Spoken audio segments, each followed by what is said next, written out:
आज चाहे वो काशी मथुरा की बात हो, चाहे वो ज्ञानवापी की बात हो, चाहे वो अयोध्या की बात हो, तो आज बहुत ही संतुलित तरीके से, बहुत ही विवेकपूर्ण तरीके से आज जो है ये काम हो रहा है और ये काम अनवरत रहना चाहिए। और इसमें मुझे लगता है कि इसको राजनीतिक रंग देने की कोई आवश्यकता नहीं है। आज पूरी दुनिया के सामने जो है गाजे बाजे के साथ दिखाने, बताने और समझाने की आवश्यकता है कि जो इन्वेडर्स थे, जिन्होंने यहाँ पे जितने साल राज किया, उन्होंने राज किया, वो इतिहास में दर्ज हैं और अब जो है अपने हमारे गौरवशाली इतिहास को रिक्लेम करने की आवश्यकता है। ये वही असदुद्दीन ओवैसी हैं जिनकी पार्टी का नाम है AIMIM।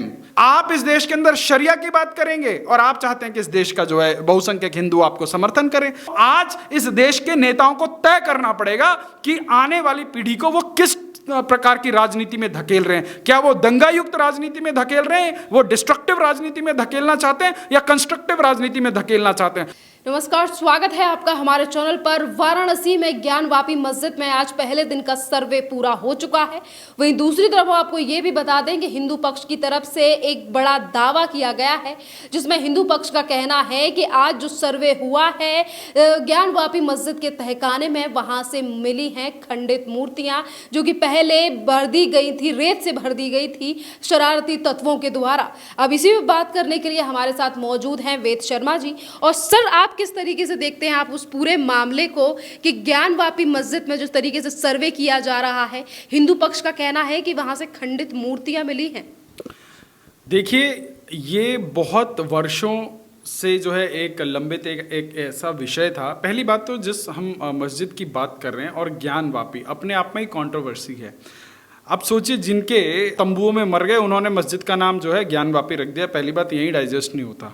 उसके बाद जो उस वक्त के जो है एक पार्टी विशेष के बनाए गए या प्रायोजित किए गए हिस्टोरियन थे, उन्होंने किस प्रकार की हिस्ट्री इस देश को पढ़ाने की, दिखाने की, समझाने की कोशिश की।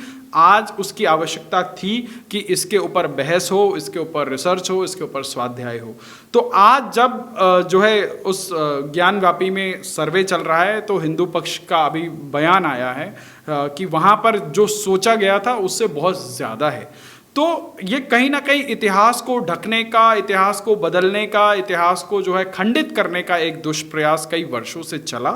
और जब आज जो है एक कानूनी प्रक्रिया से, आज हम लॉ एंड ऑर्डर की बात करते हैं, आज हम समानता की बात करते हैं। समानता कैसे होगी? आप सोचिए कि अगर एक देश जिसका हजारों सालों का इतिहास है, अगर उसमें 500-600 साल पहले किसी ने आकर यहाँ पे आक्रमण किया, किसी ने आकर उस देश को, उस संस्कृति को बुलडोज करने की कोशिश करी, तो क्या जो है उसको रिविजिट करने की आवश्यकता नहीं है? निश्चित रूप से ये समय की मांग है। और आज उसी मांग के अनुसार आज जो है जो हिंदू सांस्कृतिक जो है विरासत को जो है लिए हुए ये जो तमाम जो है क्षेत्र हैं, इनके ऊपर पूर्ण रूप से जो है इनका सर्वे होना चाहिए, इनका जो पुरातात्विक रूप से सर्वेक्षण होना चाहिए।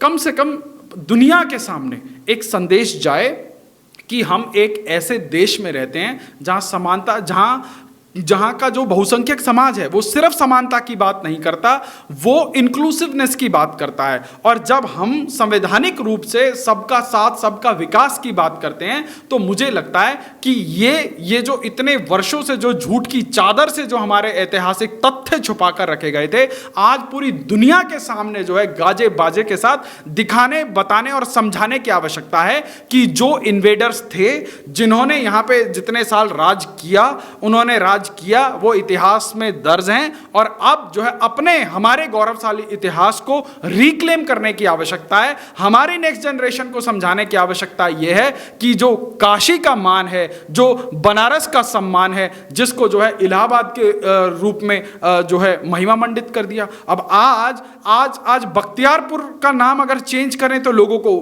बड़ी समस्या होती है, परंतु नालंदा से लेकर तक्षशिला को जब डिस्ट्रॉय कर दिया गया, उसके बारे में कोई बात करने करने के लिए राजी नहीं होता। क्यों? क्योंकि बात करेंगे तो इसको दर्द होगा, तो एक पार्टी विशेष का जो है वोट बैंक है वो खिसक जाएगा। तो इसीलिए आज कम से कम एक सरकार के अंदर, सिर्फ सरकार के अंदर ही नहीं, ये जनता के अंदर भी एक जागरण हुआ है और जनता इस चीज को पूर्णतः जिम्मेदारी के साथ लेती है, समझती है और जो है न्यायालय का दरवाजा खटखटाती है। तो आज अगर हम न्याय प्रक्रिया के थ्रू आगे बढ़ रहे हैं, आज हमारे देश के अंदर कोई ये नहीं कह रहा है कि जी हम इस देश के अंदर 80% जो है बहुसंख्यक हैं तो हम अपने हिसाब से चलाएंगे। हम बिल्कुल नहीं कह रहे। क्यों? क्योंकि जिस कल्चर से हम आते हैं, जिस संस्कृति को हमने स्वीकार किया हुआ, अंगीकार किया हुआ है, हमारा संस्कार कहता है कि सर्वे भवन्तु सुखिनः, सर्वे सन्तु निरामया, सर्वे भद्राणि पश्यन्तु, मा कश्चित् दुर्भाग् भवेत्। इसका मतलब ये नहीं है कि जिस सद्भावना की हम बात करते हैं वो हमारी कमजोरी है। इसका मतलब ये नहीं है कि आपके पुश्तों ने अगर इस देश में 400, 500, 600 साल अगर इन्होंने यहाँ पे राज किया, उन्होंने यहाँ पर इन्वेड किया, तो जो है उससे पहले के कल्चर को, उसके पहले के जो है गौरवशाली इतिहास को मिटा दिया जाएगा। आज आप जब दिल्ली के अंदर जाती हैं तो दिल्ली में आपको इधर बाबर रोड मिल जाता है, इधर अकबर रोड मिल जाता है, इधर हुमायूं रोड मिल जाता है, इधर ये मिल जाता है, इधर वो मिल जाता है। परंतु आज देश के अंदर महाराणा प्रताप की बात अगर हम करें, अगर झांसी की रानी की बात करें, यदि हम किसी भी और जो है हिंदू राजाओं की बात करें या किसी भी सनातन कालखंड के किसी भी व्यक्ति की बात करें तो उसके बारे में बात नहीं होती है। तो आज चाहे वो काशी मथुरा की बात हो, चाहे वो ज्ञानवापी की बात हो, चाहे वो अयोध्या की बात हो, तो आज बहुत ही संतुलित तरीके से, बहुत ही विवेकपूर्ण तरीके से आज जो है ये काम हो रहा है और ये काम अनवरत रहना चाहिए। और इसमें मुझे लगता है कि इसको राजनीतिक रंग देने की कोई आवश्यकता नहीं है। ज्ञानवापी मस्जिद को लेकर कांग्रेस के नेता पी चिदंबरम के साथ साथ वहां दूसरी बार बयान सामने आया है असदुद्दीन ओवैसी का, और असदुद्दीन ओवैसी फिर से एक बात दोहरा रहे हैं कि बाबरी मस्जिद के बाद हम दूसरी मस्जिद को नहीं खोएंगे, यानी कि ज्ञानवापी को लेकर वो इस तरीके से बातें कर रहे हैं और हुकूमत का नाम लेकर वो कहीं ना कहीं मोदी सरकार को टारगेट करने की कोशिश कर रहे हैं। आज जो सर्वे के लिए कहा गया है वाराणसी कोर्ट की तरफ से, देखिए मुझे बड़ी हंसी आती है इस देश के उन तमाम सेक्युलर नेताओं के ऊपर कि ये वही असदुद्दीन ओवैसी हैं जिनकी पार्टी का नाम है AIMIM।